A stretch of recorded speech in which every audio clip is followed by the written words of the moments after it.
Наместо 2 и 2,5 денари поскапи горива, граѓаните од понеделникот на полнок на бензинските пумпи точат горива поскапи од 4 до 5,5 денари.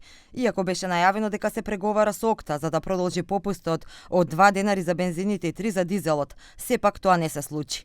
Па така сега граѓаните плаќаат по 92 денари за литар дизел, кој со попустот од ОКТА требаше да биде 89 денари. По 89 наместо 87 денари за 98 октанскиот бензин и 87 наместо 85 денари за 95 октанскиот бензин. Премиерот Мицкоски вели дека се уште се преговара со ОКТА. Во овој момент преговараме и ќе продолжиме да преговараме со ОКТА за да биде повторно попустот, би рекол приближно на некој што го имавме. Ќе видиме како ќе резултираат тие преговори.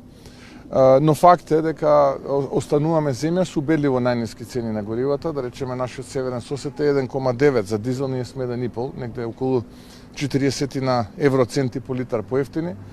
Западниот и јужниот сосед се над 2 евра по литар. Попустот кој им го даваше ОКТА на трговците со нафта траеше до понеделникот, бидејќи цените на нафтата на светските берзи одеа и до $110 за барел. Владата викендов ги продолжи мерките за намалено ДДВ и акцизи за горивата. Министерката за енергетика Божиновска неодамна уверуваше дека неколку дена пред истекот на рокот за попустот од ОКТА, ако е потребно ќе се преговара повторно за продолжување. Следиме се што се случува. Нашите мерки моментално се до 18 мај. Неколку дена пред истекот на овој рок ќе видиме до каде сме со цените и ако е потребно повторно ќе преговараме со ОКТА за продолжување на попустот.